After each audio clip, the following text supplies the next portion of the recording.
Hello, it's me, it's Seb, and here are the books that I read recently. First of all, Luster by Raven Leilani, which is about Edie, who is I don't know her age actually. She's 23, isn't she? Yeah, that's a whole thing. Anyway, she's 23, office worker, black, living in the city, struggling to get by, ideally would be an artist, and she meets this middle-aged white guy who she starts dating, and because he says that he's in an open marriage, and it's like kind of like a bit unclear about like what the rules are for this open marriage, and so the book is kind of like charting her how Edie gets more and more involved with this guy's suburban middle class family.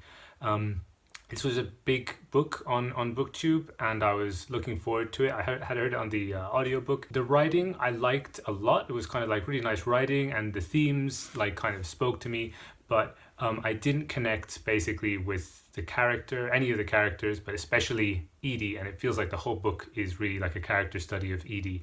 And so like if you don't connect with the character, where the character is like kind of the big focus, then it's just really hard to read. So I was kind of bummed about that. But also the other things that I kind of liked, like the writing, and the themes about like like kind of the generational themes, like it's a millennial novel and stuff like that. I had problems with that as well. First of all, with like I mentioned about the age thing, like this might seem like a niggle for some people, but like for me it was a big thing. That like she's 23, but there's so many details in the book which don't really add up to that. Like she talks about growing up in the 90s, and she keeps referencing very specific cultural things, like having a Spice World VHS, right? And like all these things which would make her, in her 30s if it was present day, or maybe her late 20s at a stretch. But it doesn't really. But she says she's 23, which means like the book then must be set much earlier. But then her co-workers are Gen Z. So then that wouldn't make sense because they'd be too young to work. And there was actually loads of these things that kept on like jumping out at me, that like I was like, how old is this girl? And then like I looked on Goodreads, and I was so relieved that somebody had like brought this up. I wasn't the only person who was really bothered by this, because I think it's a novel about like a specific generation, right? Like a kind of like being young age group. So I feel like you really, if like your age is a big thing, like part of the theme that you're writing about, like what it means to be young in America today, you should try and get that, little details like that should be picked up in editing at least. Also, the guy that she's dating, I forget his name, but he seems sometimes to be like very much a boomer, and then other times he's very much, because of the references that he talks about, like more in between Gen X, right? His age also seemed a bit like malleable, so it seemed like kind of generally just like older, privileged white man, and middle class and so on. And then that lost some of the specificity for me that she was going for with describing this specific, age gap and this specific time and everything.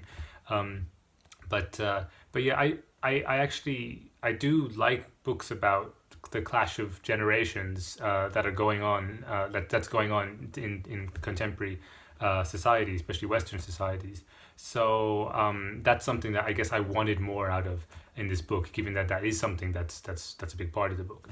The other thing, something that I liked about the themes a lot was race, because like like a lot of these millennial novels are all white people, so having like adding the racial element to it, like the black experience, and like specifically being black and young in America, combined with all these other things that are going on, like kind of gender and sexual, like kind of various oppressions, as well as like kind of the difficulties of finding work and like housing. Housing was maybe the thing I liked most about it, the way that like she's constantly worried about where she's living and where she's going to live and paying rent and all those kind of stresses. Like the way they combined with lots of different things, including race, bringing race into that was like, I think, really strong and good, and I like that. And the writing I liked as well, although like at the time you kind of like, she writes in a way which just sweeps you up in this kind of like this vivid imagery, and like sometimes I like there's this one line that I wrote down because I liked it at the time, which was when she's doing like some Uber kind of job. And she says, I ask my customers to confirm my name At times to be sure I have the right address, but mostly just to hear the sound. And I heard that, well, I read that, no, I heard that, it was an audiobook, and I thought like, wow, that's really good, you know, it's like kind of, yeah, you're getting the sort of the dehumanizing effects of this kind of work, which is like the commonplace work for people of this age, and like, and the way you start to lose your identity from doing these meaningless tasks, and all these, and searching for human connection, and all this stuff I thought was great. But now when I look at it, it just sounds a bit, I don't know, it sounds a bit like high school poetry kind of thing to me. Like it doesn't grab me the way it did when it was like in the context of the book. And here's another one. He touches my face, and in his smooth hands I feel his salary and the relative comfort of 40 plus years. So again, that's like speaking, you know, you're getting all your themes in there about like the age gap and the kind of struggles that you know, she has that this guy wouldn't even understand, and like the way that all those things are even like, you know, caught up in a moment of intimacy of his hand on her face. And you know, like in just one sentence being able to get all your themes there is really skillful, I think. But you know, by itself the writing just, I don't know, it kind of, it's not memorable for me, if that makes sense. It hasn't stuck with me. So yeah, overall, unfortunately, Luster was a little lusterless for me. Next I read Othello, which was kind of like, what? But why not? Yeah, it's Othello, right? So let's read it. I thought it's the audiobook, and I'd never seen the play, and the audiobook was a recording of a play. I said before somewhere on like a previous video that I had done my first reread, but that was a lie, I realized when I did this Othello, because with Shakespeare I had done a reread of Shakespeare previously, Troilus and Cressida. But yeah, this was my second reread of a Shakespeare, and so possibly the third reread on this channel, but I don't know, I'm not keeping track. Anyway, Othello, yeah, I'd read it, and this was the audiobook, and it was a recording of the play with Ewan McGregor as Iago and Chiwetel Ejiofor, I think it's pronounced. I actually really don't know how his name is pronounced. I've usually seen it written down, but yeah, Chiwetel Ejiofor, I think. And actually, it was not Iago nor Othello that stood out for me, but the character of Rodrigo, who I actually totally forgot existed in this play. But Rodrigo, let me tell you, is amazing. Rodrigo is like an unsung hero in the characters of Shakespeare, I think. There's so much to say in Othello, all these themes, and like, yeah, I'm just going to talk about Rodrigo, because Rodrigo is the best. Rodrigo is this guy who is just like absolutely thirsting for Othello's wife, Desdemona. Othello is this big general in the army, and Desdemona is a sort of like noble woman who's married to him. And yeah, Rodrigo is just really like kind of like, you know, lusting after her, and really like bitter about the fact that he's not with her. And he's paying this guy, Iago, to, I don't know, like to just find a way that he can hook up with Desdemona. Iago is like, don't worry, I'm gonna get this girl for you. She's gonna be all over you. Just keep paying me. Just keep paying me. It's actually how the play begins, with them like just chatting. And Iago has his own reasons. Like Iago is a schemer, right? He's like trying to like mess up Othello. He hates Othello.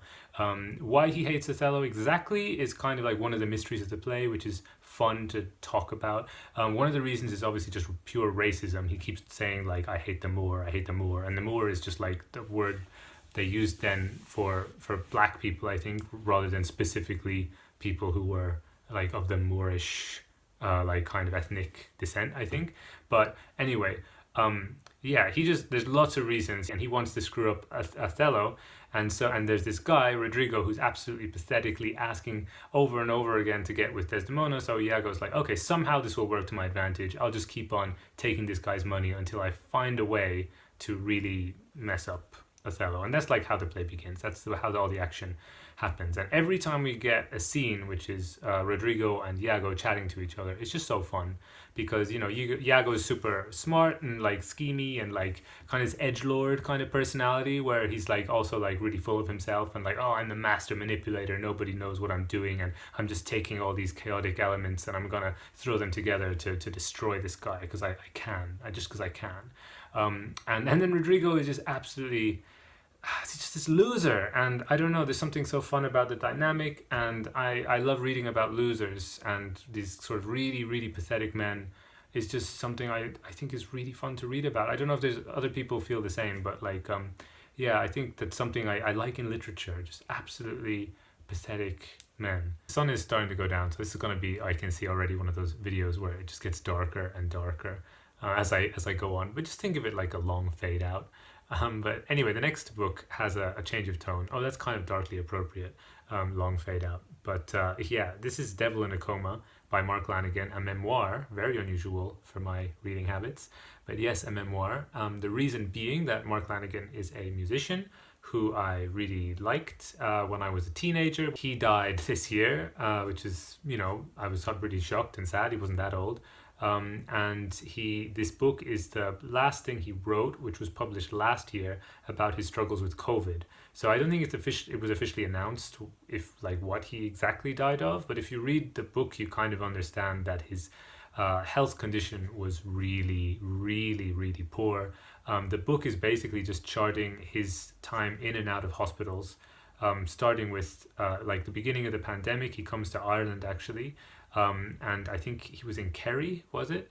And he sort of wrote out the pandemic in Kerry, but it was he got COVID pretty fast, I think, and it's pretty heavy, this book, but I don't know, not depressing. I didn't find it depressing. Definitely, I guess you have to be in the right kind of mood and maybe have the right kind of sensibility for it, but it's him going in and out of hospital and being sick all the time, and obviously confronting death a lot, and also the sort of the horrible desperation, I guess, of this thing that just goes on and on and on, and I mean, not just the pandemic, but his illness.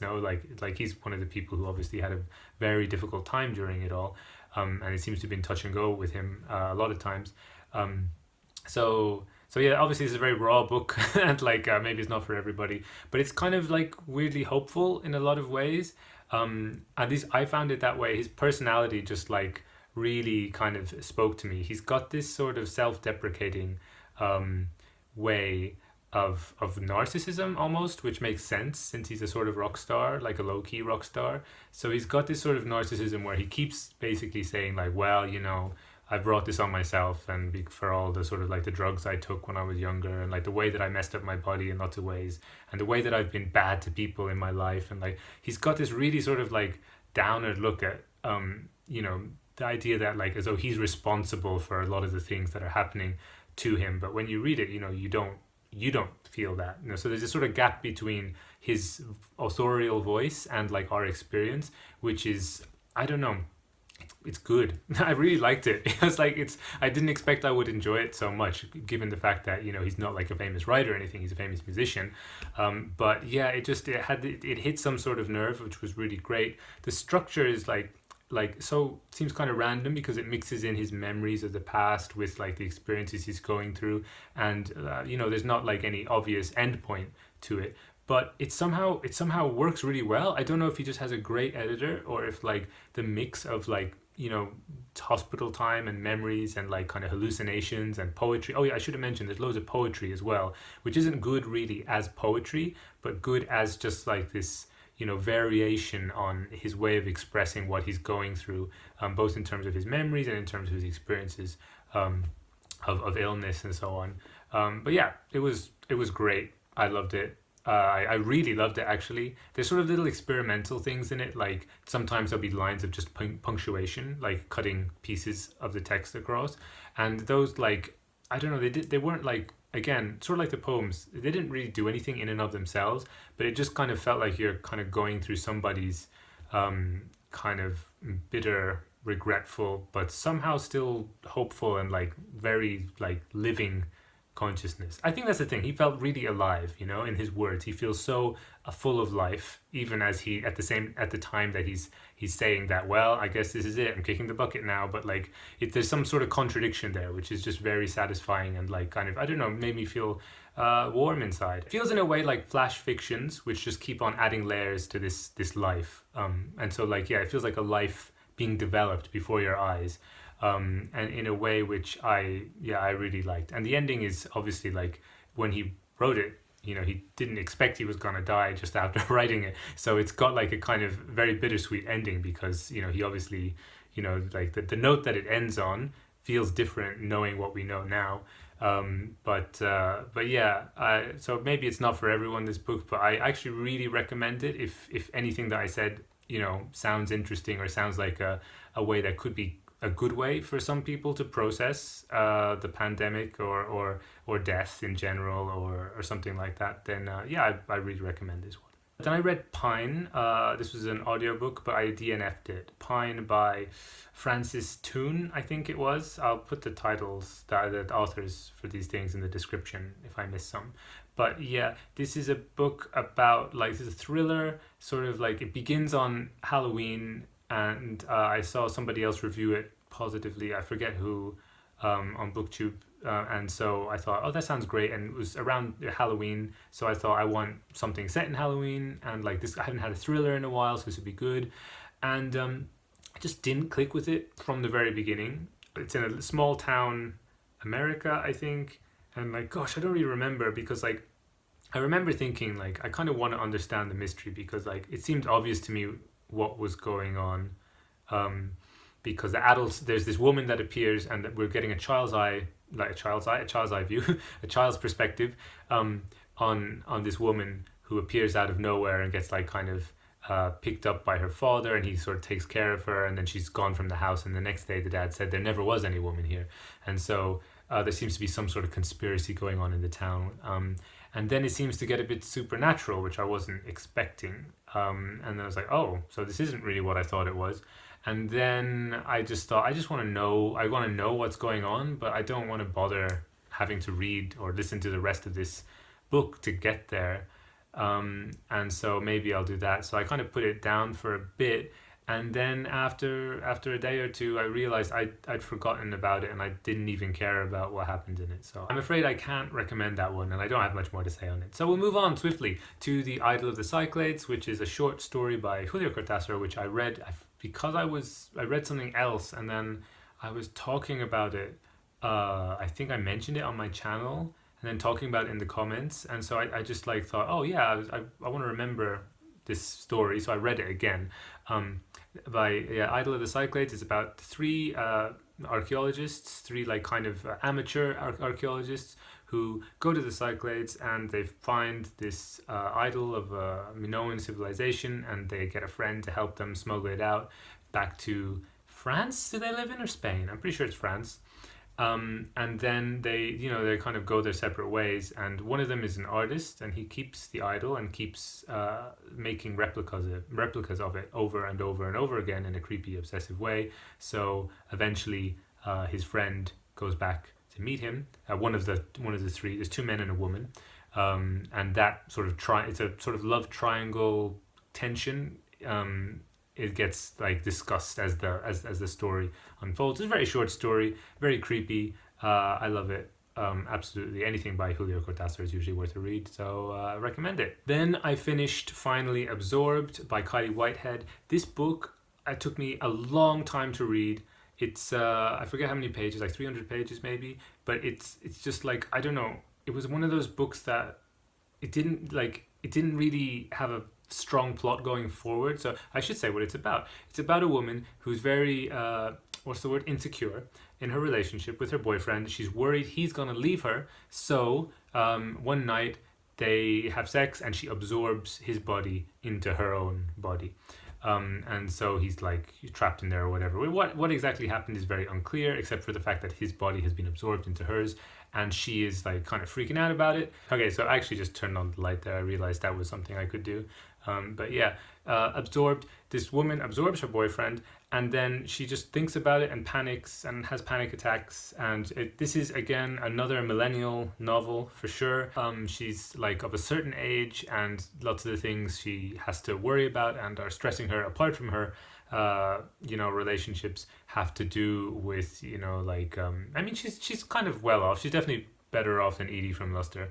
But she still has to worry about housing and like kind of paying rent, and all these things are a very big weight on her. But this book definitely focuses less on sort of the material pressures and more to do with like personal relationships and emotions that are all like kind of over the place, and just like kind of, I guess, like anxiety. Yeah, more the anxiety of managing emotional relationships in today's day and age. Like, I guess it's what they call a disaster woman book as well. Like, I've heard that like as a subgenre now. So like yeah, a woman who just like can't keep her life together for various reasons. And I think that's basically what it is.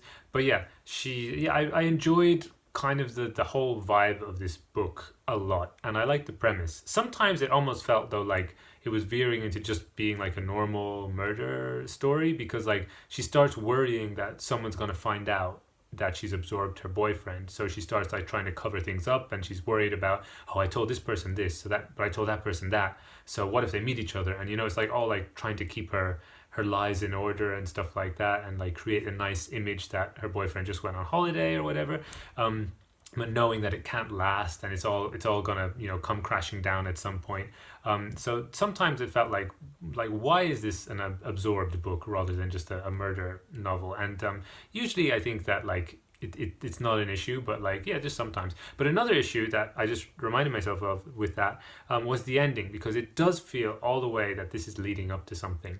So I feel like the stakes start to get kind of high, and I'm the kind of person who, I've realized this about myself, the ending leaves an impression on me which really kind of colors my whole memory of the book, and like how much I enjoyed it. And I did not like the ending of Absorbed at all. So when I think of Absorbed now, I kind of think of the ending very quickly and go, oh no, I didn't like that, even though there was so much to offer before the ending. So that's a real shame, I think, because you know the ending shouldn't define the book that came before it, but that's kind of just how I read things. Same with lots of like the other way around, like I think with the Song of Achilles, by Madeline Miller. I remember I really liked that book, but I had lots of criticisms of it. But the ending was so like crystalline and perfect and just absolutely everything it needed to be, that I just gave it 5 stars. I was like, yeah, it's the best book ever. I'm on the bandwagon with that one. So yeah, like it really works both ways. And unfortunately, this one, yeah, the ending kind of like skewed me towards the negative impression side. But I do encourage people to give it a shot if you know like that kind of millennial story with supernatural horror in it sounds, and then like kind of strong female anxiety perspective sounds something like that, like something you would enjoy. Next, The Promised Neverland Volume 3, which I don't have, but you can see behind me I do have Volume 4, which I haven't started, but I'm very excited to start because Volume 3 was fantastic. I'll tell you the gist of it, of the story. I've mentioned it before. It's this sort of like dystopian, I guess, sci-fi, where fantasy maybe. It's this orphanage, this sort of idyllic orphanage, and there's these 3 children which find out that the orphanage is actually very sinister, and they're all being raised for sinister means. And like when they reach the age of 12, they all get shipped off outside of the walls of the orphanage and meet a terrible fate, which I won't disclose, although you find out very early what that is. The really great thing about this series is the dynamic between the children as they try to think of ways to escape, because the children have different values and different strategies, and that often pit them against each other. So for example, I said there's 3 main characters, the 3 that you can see here, decide to kind of enroll 2 other children who are like just a little bit younger than them. I think they're all meant to be like 12, so I guess the other kids are like 11.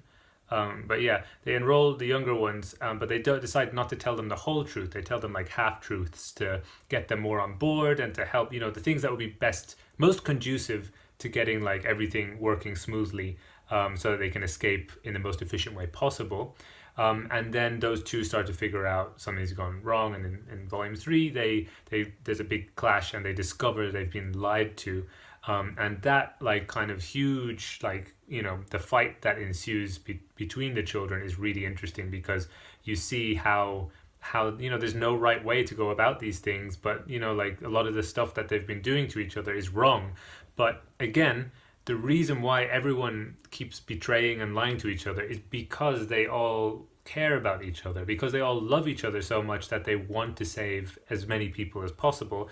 That's why they keep making these strategies, you know, which end up, you know, like hurting people. So it's just a great dynamic. It's the whole thing that runs through the series which I like the most about it. And in volume 3 it really came to the fore. So it was the best volume so far. Another thing in volume 3, which I'm going to be vague about to avoid spoilers, but there's a character who I really like, who finally we get like a big backstory, which makes that character very, very, very, very interesting. And then that character dies immediately. And it's like the first big, I think, character death. Well, maybe, yeah, the first big character death, I would say, of the series. And the second you really make this character with huge potential super interesting, you kill him off. And I remember I watched this in the anime first, and I was very, very disappointed. And one of the things I was looking forward to in the manga is like, okay, well, in the book, obviously, they're going to go into more detail and explain things better. It was exactly the same, like scene for scene. And it was frustrating all over again. So that was the one thing I didn't like about Volume 3. But yeah, otherwise, it's great. I'm super excited about Volume 4 because it ends on such a cliffhanger that like my heart was in my mouth. And I don't know, I love a good cliffhanger. And there's the kind of books that I usually read don't have that kind of strategy, you know, like where you like kind of build up all the elements and then you have all these problems and they're just about to surmount it and then boom, a totally unforeseen problem and you only have one day to fix it. How are you going to do it? Find out in the next volume. Bliss, heaven, I love it. I'm out of time actually. I have to go now. I always forget how long it takes me to do these things. I always underestimate. Oh well. I will make a part 2 of this, I guess, or just do another recent reads. But thank you for watching thus far. And yeah, if any of these sounded interesting to you, then please do comment below. And I look forward to chatting more in the second part of it. Bye bye.